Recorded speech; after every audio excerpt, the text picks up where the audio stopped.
भारतीय शिक्षण संस्थान के ऑनलाइन क्लास में सभी भैया बहनों का स्वागत अभिनंदन है। आज हम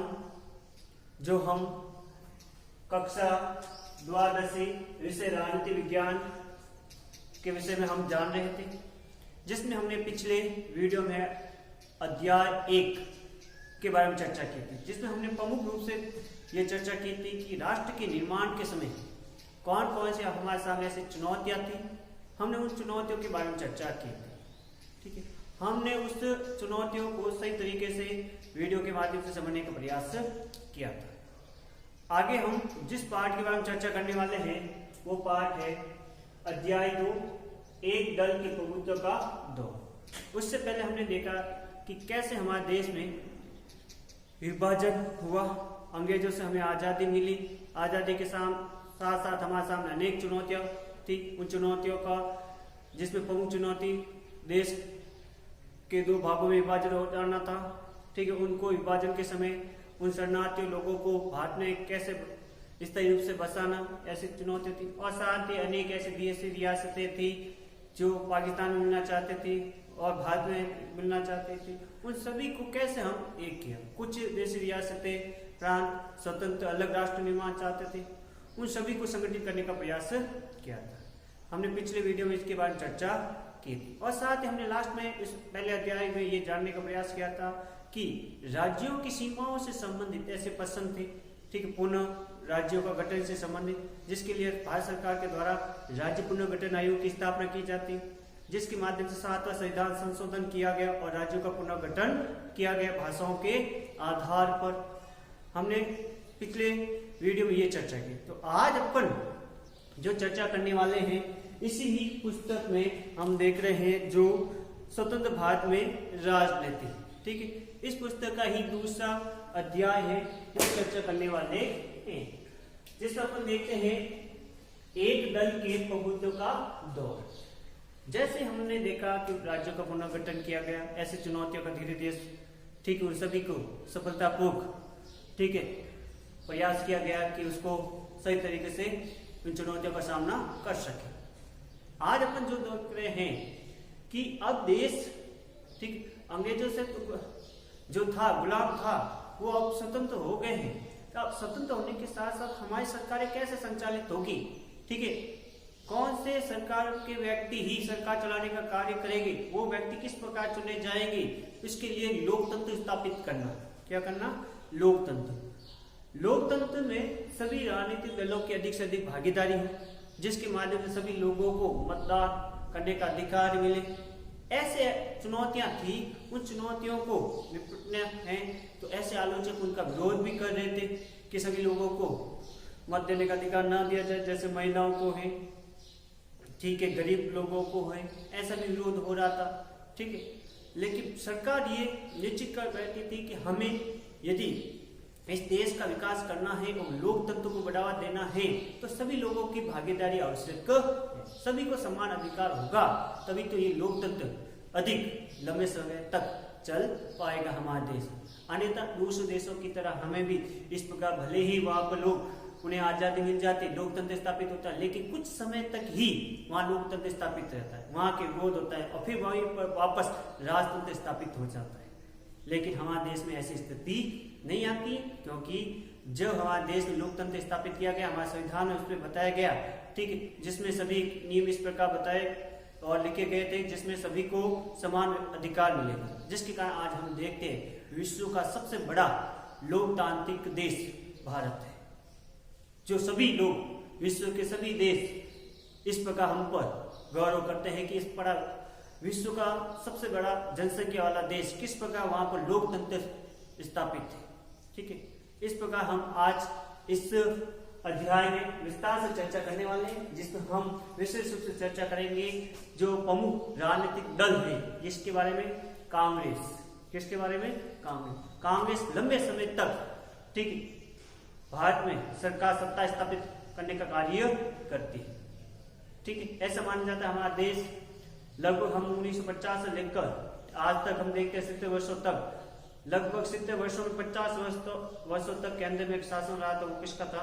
कांग्रेस का था। किस प्रकार कांग्रेस ने लंबे समय तक शासन स्थापित किया, उसके बारे में चर्चा करने वाले हैं। तो शुरुआत करते हैं।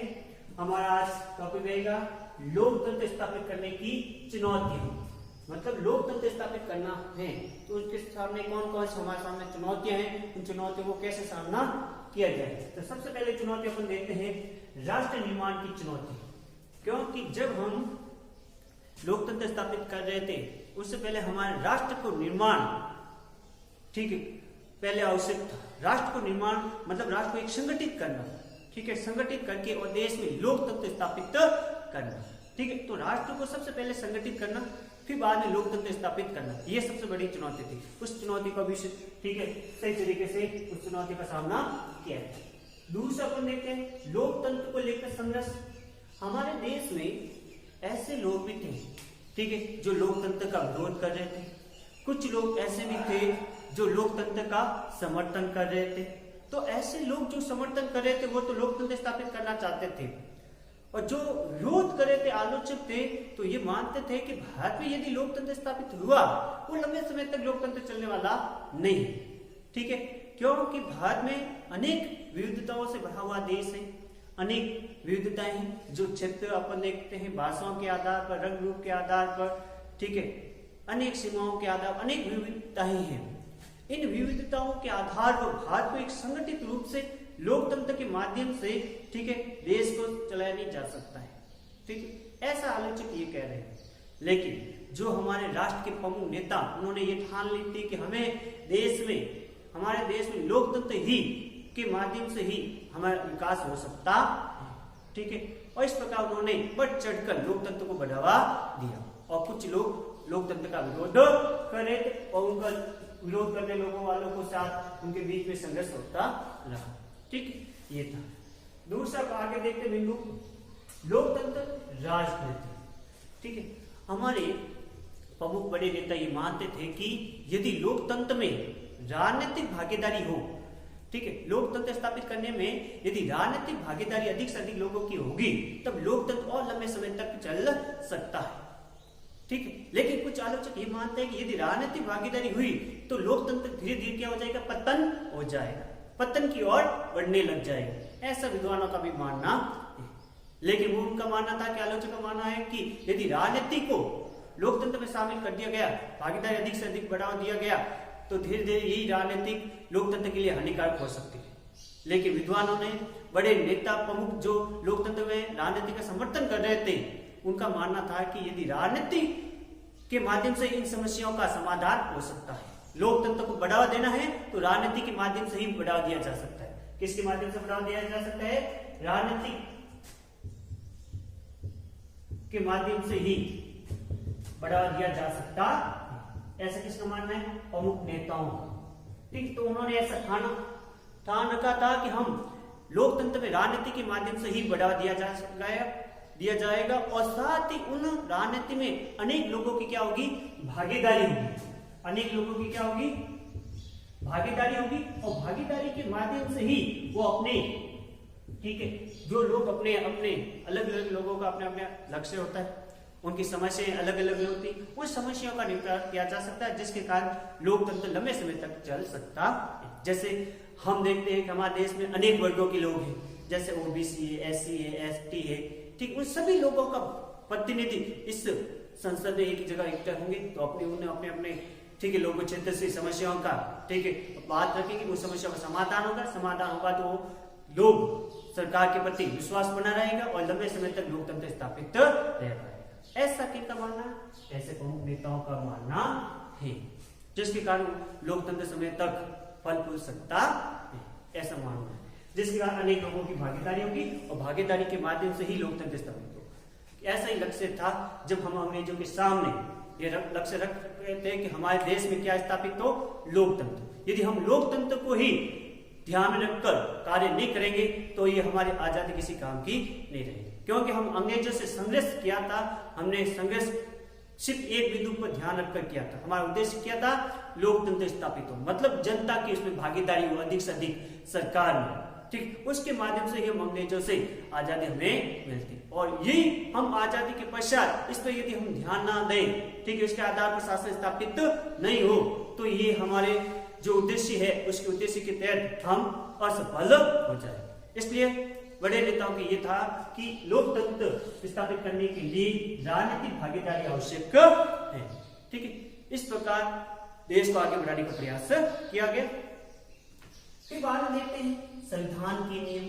संविधान, जब हमारा संविधान बनाया गया, ठीक है, आपको सभी को पता है कि हमारे संविधान का निर्माण किया गया संविधान सभा की एक प्रारूप समिति के द्वारा। किसके द्वारा निर्माण किया गया?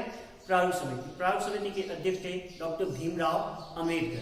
ठीक, इनके प्रयासों के द्वारा संविधान निर्माण किया गया और इस प्रकार हम कह सकते हैं कि हमारा संविधान पूर्ण रूप से बनकर तैयार कब हो गया?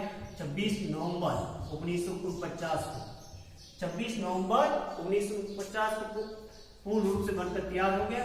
ठीक है, अपन कह सकते हैं अधिकृत हो गया। ठीक है, 26 नवंबर 1949। फिर बाद में 26 जनवरी 1950 को हमारा संविधान क्या हुआ? लागू हुआ। 26 जनवरी 1950 को हमारा संविधान लागू हुआ। तब हमारे संविधान में यह प्रावधान किया गया कि यदि लोकतंत्र को यदि बढ़ावा देना है तो किसके माध्यम से बढ़ावा दिया जा सकता है? राजनीतिक। ठीक है, किसके माध्यम से? राजनीतिक। अधिक से अधिक लोकतंत्र में राजनीतिक भागीदारी होगी तभी तो अधिक विकास हो पाएगा और इसी के माध्यम से ही, ठीक है, देश में क्या चुनाव संपन्न ठीक होंगे जिसमें अधिक से अधिक लोग भागीदारी करेंगे। इस प्रकार हमारे देश में इन्हीं नियमों के तहत आम चुनाव कराए जाते हैं, जिसमें निर्वाचन आयोग के द्वारा, किसके द्वारा? निर्वाचन आयोग हमारे देश में चुनाव करवाने का कार्य करेगा। और जो चुनाव कराने पहला अपन कह सकते हैं प्रथम चुनाव आयुक्त था, जिसका नाम आता है, जिसमें प्रमुख रूप से अपन सैन है, अभी नाम आएगा। ठीक है, सैन, अभी पूरा मैं इसका नाम बताने वाला हूँ। ठीक है, इस प्रकार से इनके माध्यम से हमारे देश में चुनाव कराने का प्रावधान होता है। उनका मानना था कि हमारे देश में 1950 में ही हमारा चुनाव हो जाए। ठीक है, आम चुनाव हो जाए। लेकिन आम चुनाव कराना संभव नहीं था 1950, क्योंकि हमारे सामने ऐसे अनेक समस्याएं थी। उन समस्याओं को निपटा करके ही हमारे देश में आम चुनाव कराए जा सकते हैं। ठीक, समस्या को निपटा करके कौन कौन समस्या, उनके बारे में चर्चा करने वाले। जैसे देखते हैं आम चुनाव। ठीक है, अब आम चुनाव कैसे हुए, किस प्रकार? तो हमारे देश में आम चुनाव की शुरुआत अपन देखते हैं अक्टूबर 1951 से लेकर फरवरी 1952 तक हमारे देश में आम चुनाव हुए। ठीक है, हमारे देश में ऐसा नहीं प्रयास किया गया, ठीक, चुनाव करने, लेकिन 2 बार ऐसा प्रयास हुआ, वो स्थगित हो गया, चुनाव नहीं कर पाए। फिर बाद में हमारे देश में 1951 से लेकर फरवरी 1952 तक 6 माह तक चुनाव हुए थे हमारे देश में, जिसमें लोकसभा के चुनाव कह सकते हैं। ठीक है, 1952 तक, और विधानसभा के चुनाव हुए थे। ठीक है, तो इस प्रकार चुनाव कराए गए 6 माह तक। ठीक है, 6 माह तक चुनाव हुए और चुनाव में अनेक लोग प्रतिनिधि जीतकर आते हैं। उन प्रतिनिधि जीत कर आते हैं और सभी लोग उसमें सभी लोगों को मत देने का अधिकार दिया जाता है, जिसमें प्रमुख रूप से कह सकते हैं सार्वभौमिक वयस्क मताधिकार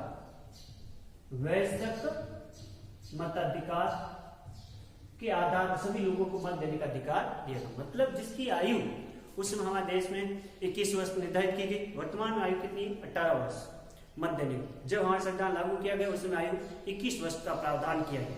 फिर बाद में परिवर्तन किया गया संविधान संशोधन में करके। ठीक है, तो सार्वभौमिक वयस्क मताधिकार के आधार पर सभी लोग मत दे सकते हैं, जिसमें पुरुष, महिलाएं, गरीब और निम्न वर्ग, सभी वर्गों के लोग जिसकी आयु 18 वर्ष है, वो सभी मत दे सकते हैं। ठीक है, ऐसा प्रावधान किया गया, जिसमें ऐसा माना जाता है लगभग 3200 विधायक, कितने विधायक? 3200 विधायक जीत कर आए विधानसभा के चुनाव भी साथ में, और साथ ही लोकसभा में 489 सदस्य, कितने सदस्य? 489 सदस्यों का चुनाव कराया गया। ठीक है, और इस प्रकार चुनाव करवा दिया गया। और चुनाव करवाने के पश्चात ऐसा माना जाता है, चुनाव ये तो हुआ चुनाव से संबंधित, उसमें मतदाता कितने थे? जब हमारे 1952 के समय, तो उसमें हमारे भारत में मतदाता थे लगभग अपन कह सकते हैं 17 करोड़। कितने थे? 17 करोड़ मतदाता थी। उन 17 करोड़ मतदाताओं के द्वारा हमारे देश में चुनाव हुए और चुनाव के माध्यम से हमारे उस समय लगभग ऐसा माना जाता है 15% लोग ही क्या थे, शिक्षित थे। ठीक है, 15% लोग ही शिक्षित पढ़े लिखे लोग थे। ठीक है, और साथ हमारे देश में गरीबी थी। उन समस्याओं का सभी को ध्यान में रखते हुए आम चुनाव करवाए गए और संपन्न करवा दिए गए और इस प्रकार चुनाव हुए। इसमें विजय कौन हुआ? अधिकांश अपन देखते हैं कांग्रेस। इसमें ऐसा माना जाता है 499 में से 367 अकेले किसके द्वारा विजय होते हैं? कांग्रेस के सांसद विजय होते हैं। ठीक है, अब हम देखते हैं चुनाव के समय ऐसे अनेक समस्या आ रही थी। ठीक है, जिसमें ऐसा माना जाता था अशिक्षित लोग ज्यादा है भारत में, गरीब लोग ज्यादा है। उन गरीब लोग और अशिक्षित लोगों को ध्यान में रखते हुए ठीक है चुनाव करवाना ताकि लोग अधिक से अधिक भागीदारी निभाएं। ठीक है, तो हम देख सकते हैं कि अधिकांश लोकतंत्र कहाँ स्थापित है? यूरोप के देशों में। कौन से देशों में? यूरोप के देशों में अधिकांश। ठीक है, जो छोटे देश हैं जहाँ पर लोकतंत्र स्थापित हुआ है, ठीक है, जहाँ पर बड़ी जनसंख्या है वहां कम ही लोकतंत्र स्थापित हुआ। लेकिन ऐसा होने वाला था वो भारत विश्व का सबसे बड़ा जनसंख्या वाला देशों की श्रेणी में था। ठीक है, यहाँ पर लोग ये मान रहे थे कि ऐसा अनेक भविष्यवाणी कर रहे थे कि भारत इतनी जनसंख्या अशिक्षित है, गरीब है, लोग वो मतदान के बारे में क्या समझते हैं, वो भागीदारी नहीं कर सकते, दूर दराज में लोग रहते हैं। ठीक है, उनमें अधिक भागीदारी नहीं होगी, ये तो एक ऐसा ही जुआ है। ऐसे अनेक लोग उदाहरण दे रहे थे। ठीक है, तो यदि ऐसा किया जा रहा है तो वो अपने पैरों को कुल्हाड़ी मारने के समान है। ऐसे अनेक विद्वान इस प्रकार मत दे रहे थे। ठीक है, लेकिन अधिकांश यूरोप के महाद्वीप में अधिकांश लोकतंत्र देखने को मिलता है। ठीक है, लोकतांत्रिक व्यवस्था देखने को मिलती है। लेकिन भारत में ऐसे अनेक लोग, भारत से संबंधित चुनाव हो रहे थे उस समय अनेक लोग अपने अपने विचार दे रहे थे, आलोचना कर रहे थे। जिसमें अपन देखते हैं हिंदुस्तान संपादक पत्रिका, वो भी इस प्रकार कह रही है कि इतिहास का सबसे बड़ा जुआ, मतलब भारत में जो आम चुनाव हो रहा है, जो इतिहास का सबसे बड़ा जुआ खेला जा रहा है, इतने बड़ी रिस्क ली जा रही है। ठीक है, कि इस प्रकार चुनाव कराने के लिए। ठीक है, ऐसे लोग ठीक है विरोध कर रहे थे कि भारत में जो ऐसा देखा जा रहा है इतिहास में सबसे बड़ा जुआ खेला जा रहा है चुनाव करवा कर। ठीक है, जो सफल नहीं होने वाला है, ऐसे लोग कहते हैं। लेकिन अंत में सफल भी होते हैं। ठीक है, ऑर्गेनाइजर ठीक है नामक एक पत्रिका है जो ये मानते हैं, जवाहरलाल नेहरू को बतलाते हैं कि आप जवाहरलाल नेहरू के समय ही ठीक है जीवित रहते ही ये तय हो जाएगा कि जो सार्वभौमिक जो वैश्विक मताधिकार है, जो सार्वभौमिक वैश्विक मताधिकार है, ठीक है, वो समाप्त हो जाएगा। लोग उसका विरोध करेंगे, जनता उसका विरोध करेगी। जवाहरलाल नेहरू के रहते हुए जवाहरलाल नेहरू को ये पछताना पड़ेगा कि ये मैंने गलत कदम उठाया था। ऐसे लोग जवाहरलाल नेहरू को सलाह देने लगे कि आप इस प्रकार सार्वभौमिक वैश्विक मताधिकार का प्रयोग ना करें। ठीक है, ये सही नहीं है लोकतंत्र के लिए। ठीक, ऐसे कौन? ऑर्गेनाइजर पत्रिका नाम। ठीक है, फिर बाद में ऐसे आलोचक का मुंह बंद कैसे हुआ? तो टाइम्स ऑफ इंडिया में ठीक उन्होंने ही फिर बाद में जैसे देश में आम चुनाव संपन्न हो गए सफलतापूर्वक, ठीक है, सभी लोग इस प्रकार चुनाव संपन्न होने के बाद भारत में विश्व स्तर पर अनेक देशों ने प्रशंसा की कि इतना बड़ा भारत विश्व का सबसे बड़ा लोकतांत्रिक देश के रूप में उभर कर सामने आया है। तो उन्होंने अनेक ऐसे वही लोग उनकी वापस प्रशंसा करने लगे। जिसमें अपन देखते सबसे पहले टाइम्स ऑफ इंडिया ने कहा, क्या कहा कि जो सार्वभौमिक वैश्विक मताधिकार है संदेह को, ठीक है, लोग ऐसे मान लेते हैं कि यह संदेह ही है, चुनाव होगा या नहीं होगा कोई ऐसा संदेह है, ठीक है, संभव नहीं है। लेकिन इस संदेह पर ठीक है पानी फेर दिया जाता है जब आम चुनाव सही तरीके से सफलतापूर्वक होते हैं। क्योंकि भारत में जो सांसद है, विधायक है, जो हार गए थे चुनाव में, उन्होंने स्वयं खुद ने माना कि जो भारत में जो चुनाव हुए हैं बिल्कुल निष्पक्ष रूप से हुए हैं, इस पर किसी प्रकार धांधली नहीं है, बिल्कुल निष्पक्ष रूप से हुए। ठीक है, तो इस प्रकार ऐसा माना जाता है कि जब ये चुनाव हुए थे लगभग 3 लाख, कितने 3 लाख ठीक है स्टील की पेटियों का निर्माण किया गया। ठीक है, ऐसे माने जाते हैं। और साथ ही ऐसे माना जाता है 3 लाख लोगों को ठीक है शिक्षित किया गया। ठीक है, चुनाव प्रशिक्षण दिया गया। ठीक है, चुनाव आयोग के माध्यम से, ताकि चुनाव सफलतापूर्वक हो सके। ठीक है, तो संदेह पर पानी फिर जाता है जो इन आलोचकों के जो है सब कह रहे थे। ठीक है, फिर बाद में उसी में देखते हैं हिंदुस्तान टाइम्स, जो भारत के बाहर के ऐसे लोग, ठीक है, पत्रिका संपादक, वो भी इस प्रकार से बात का समर्थन किया चुनाव। उन्होंने क्या मानना था, जनता ने बढ़ चढ़कर हिस्सा लिया है तो सबसे बड़ा प्रयोग है। मतलब उनका मानना है कि विश्व में ऐसा सबसे बड़ा, लोकतंत्र में सबसे बड़ा प्रयोग हुआ है चुनाव के माध्यम से, जो काम देखने को मिला भारत में। ऐसा किसका मानना है, हिंदुस्तान टाइम्स। इस प्रकार भारत में भले ही गरीब लोग हैं, अशिक्षित लोग हैं, फिर भी भारत में चुनाव आयोग के द्वारा, ठीक है, निष्पक्ष रूप से चुनाव कराए जाते हैं और इस प्रकार भारत की विश्व स्तर पर, ठीक है, बहुत प्रशंसा होती है। और इस प्रकार बड़े दल के रूप में एक कांग्रेस पहले से ही उन्हें विरासत के रूप में स्वतंत्रता के समय उसको बहुत लोगों के द्वारा समर्थन मिल चुका था। फिर आगे जाकर यही दल लंबे समय तक 1952 से लेकर अपन कहें 1967 तक लंबे समय तक एक केंद्र रूप में शासन स्थापित किया।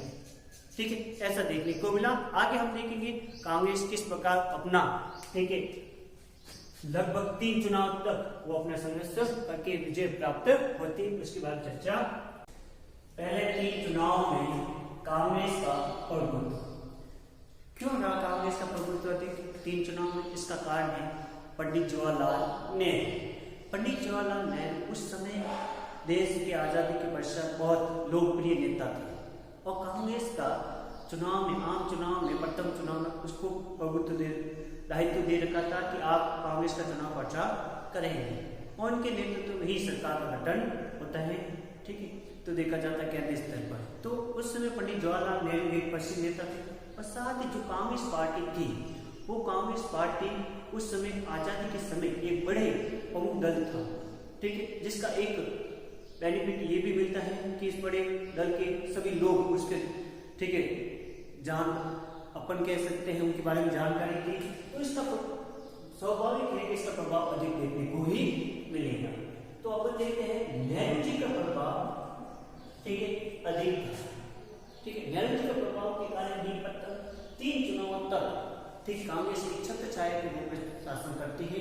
ठीक है, विधानसभाओं में भी और केंद्र में तो लगभग 1977 तक कांग्रेस का प्रभाव रहता है। ठीक है, अब हम देखते हैं कि कांग्रेस का प्रभाव कौन से क्षेत्र में नहीं था।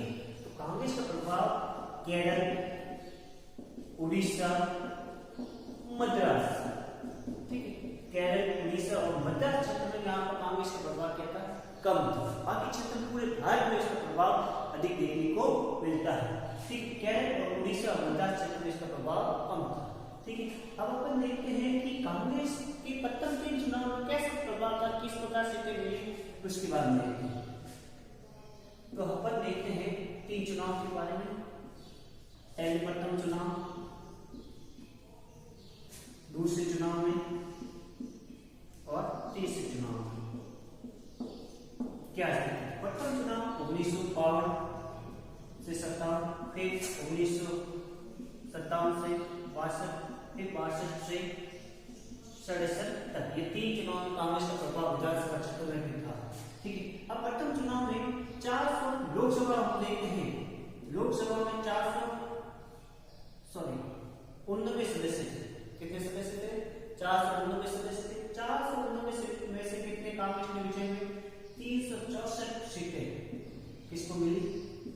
कांग्रेस को। कितने? 364 सीटें उसको लगभग अपन कह सकते हैं प्रतिशत देखा जाए 74% सीटें किसको मिली? कांग्रेस को मिली। ठीक, बस 3% सीटों पर कौन सी मिलेगी? Communist party. कौन सी पार्टी? Communist party. ठीक है, जिसे लगभग 3% सीटें ही मिली, जो संख्या में देखा जाए तो 16 सीटें। कितने सीटें तक? 16 सीटें तक ये सीमित रह गई। अब अपन देखा जाए तो मतदान, कांग्रेस को मत कितने प्रतिशत मिले? 45% मत मिले प्रथम चुनाव में। ठीक, तो इस प्रकार का ये आंकड़ा है देखा जाए तो प्रथम आम चुनाव में। ठीक है, ये जिस पूरे क्षेत्र में समान अधिकार दूसरे आम चुनाव में अपन देखा जाए तो दूसरे आम चुनाव में लगभग लोकसभा सीटें कितनी थी, अब बढ़ जाती है 494, लोकसभा सीटें 494 और कांग्रेस को कितनी मिलती है, तो कांग्रेस को मिलती है 371 सीटें। कितनी सीटें मिलती है, 371 सीटें कांग्रेस से मिल जाती है। और साथ ही कम्युनिस्ट पार्टी को, जिसे अपन कहते हैं कम्युनिस्ट पार्टी, इस कम्युनिस्ट पार्टी को कितनी सीटें मिलती है, सिर्फ यहाँ पर तो आप देखते हैं 16 सीटें मिलती है और यहाँ पर मिलती है 27 सीटें। कितनी सीटें, 27 सीटें तक की सीमित रह जाती है और कम्युनिस्ट पार्टी, बाकी तो अन्य दल छोटे छोटे दल है, निर्दलीय है, उनको मिलते हैं। ठीक, फिर तीसरे आम चुनाव में अपन देखा जाता है लोकसभा में कुल सदस्य संख्या 494। अब यहाँ कितने मिलते हैं, देखो यहाँ पर पहले में कितने मिली 364 और दूसरे में 371 और तीसरे में मिलती है 361 सीटें। कितने सीटें, 361 सीटें कांग्रेस को मिलती है। और इस प्रकार अपन देखा जाए, ठीक है, लगातार कांग्रेस का प्रभाव रहा था, प्रथम चुनाव, द्वितीय चुनाव, तृतीय चुनाव तक। लेकिन दूसरे चुनाव में, ठीक है, केरल क्षेत्र में, कौन से क्षेत्र में, विधानसभा क्षेत्र केरल में 1957 में, ठीक है, यहाँ पर इसका प्रभाव देखने को मिलता है। विधानसभा चुनाव जहां पर कुछ समय तक यहाँ शासन होता है, फिर बाद में यहाँ पर राष्ट्रपति शासन लागू करके वापस कांग्रेस का अधिकार हो जाता है केरल क्षेत्र में। ठीक है, ये तो 3 चुनाव तक इसका अधिकार था। और अभी मैंने आपको बताया 1977 तक, 1952 से लेकर 1977 के अंदर में किसकी सरकार थी, कांग्रेस की। फिर बाद में 1977 में गैर कांग्रेसी सत्ता स्थापित होती है, जिसे अपन कहते हैं बीजेपी। ठीक है, जो मोरारजी देसाई के नेतृत्व में सरकार का वितरण होता है। ठीक है, इस प्रकार देखा जाए और ये तो रहा इसके संबंध। अब आप देखते हैं मतदान कैसे होता था, मतदान कौन कराता था, तो मतदान कौन कराता था, निर्वाचन आयोग। निर्वाचन आयोग कल मैंने बताया था प्रथम आम चुनाव कौन से निर्वाचन आयोग के द्वारा करवाया गया, तो नाम था सुकुमार सेन। सुकुमार सेन। तो भारत के प्रथम निर्वाचन आयोग कौन थे, मुख्य निर्वाचन आयोग वो कौन थे, सुकुमार सेन के द्वारा भारत में चुनाव करवाए गए। अब सुकुमार सेन के द्वारा सबसे पहले इनका कार्य क्या था, क्षेत्र निर्धारित करना, सीमाओं का, फिर मतदाता सूची में नाम दर्ज करवाना और परिणाम सही तरीके से जारी करना, ये उनका निर्वाचन आयोग का कार्य होता है। पहली बार हमारे देश में मतदान कराया गया जो पेटी के माध्यम से, जिसमें एक पेटी होती है और उसमें एक कागज के माध्यम से मतदाता को उम्मीदवार का नाम होता है, उस उम्मीदवारों के नाम के आगे राइट का चिन्ह लगाकर फिर बाद में उस पेटी में डाल दिया जाता है। ऐसे मतदान कराए जाते हैं। फिर बाद में हमारे भारत में धीरे धीरे परिवर्तन हुआ। ठीक है, इलेक्ट्रॉनिक मशीन, जिसे अपन कहते हैं इलेक्ट्रॉनिक वोटिंग मशीन। ठीक है, इलेक्ट्रॉनिक वोटिंग मशीन जिसे ईवीएम क्या बोलते हैं, ईवीएम। तो भारत में सबसे पहले ईवीएम का आविष्कार कब हुआ, आविष्कार कब हुआ था, 1980 में। आविष्कार ईवीएम का आविष्कार भारत में कब हुआ, 1980। भारत में पहली बार ईवीएम के माध्यम से चुनाव कब कराए गए, कौन से राज्य से शुरुआत होती है, केरल राज्य के विधानसभा चुनाव से शुरुआत होती है, जो 1982 में शुरुआत होती है। कितने मतदान केंद्र पर, सिर्फ 50 मतदान केंद्र पर ही चुनाव कराया जाता है ईवीएम मशीन के द्वारा। ठीक है, फिर बाद में 1999 पर दूसरे राज्यों में विधानसभा में चुनाव कराए जाते हैं। अब अपन देखते हैं राजस्थान में पहली बार कब हुआ, राजस्थान में ध्यान रखना, राजस्थान पहली बार विधानसभा इलेक्ट्रॉनिक मशीन के माध्यम से वोट कराए गए सन 1981 में। कितने सिर्फ केंद्र पर, सिर्फ 5 केंद्रों पर। कब, सिर्फ 5 केंद्र पर ही इलेक्ट्रॉनिक वोटिंग कराई गई भारत राजस्थान में पहली बार 1981 में। फिर बाद में अपन देखते हैं कि लोकसभा चुनाव पहली बार इलेक्ट्रॉनिक मशीन के माध्यम से कब हुए, तो सन 2004 में लोकसभा के पहली बार इलेक्ट्रॉनिक मशीन का उपयोग किया गया। लगभग उस समय 10.7 लाख इलेक्ट्रॉनिक मशीनों का उपयोग किया गया। अब अपन देखते हैं इलेक्ट्रॉनिक वोटिंग मशीन में अपन देखा जाता है, ठीक है, इसमें उम्मीदवार कितने नाम दर्ज हो सकते हैं उम्मीदवार का इलेक्ट्रॉनिक मशीन में। ऐसी मशीन होती है उम्मीदवार से 64 से ज्यादा नहीं हो सकते। ठीक है, 64 से ज्यादा उम्मीदवार के नाम यहाँ नहीं होते। ये सभी एक अल्फाबेट के अनुसार होते हैं, इसी क्रम में होते हैं। ऐसा नहीं जो बड़ी पार्टी उसका पहला नाम होगा उम्मीदवार, ये अल्फाबेट के अनुसार होता है। ठीक है, अधिकतम कितने नाम हो सकते हैं? 64। अब आता है इस इलेक्ट्रॉनिक मशीन में कितने मत दिए जा सकते हैं मशीन में, तो ध्यान रखना 3848 3848 3848 मुद्दा पर वोट किया जा सकता है। ठीक, ये तो था इसके बारे में।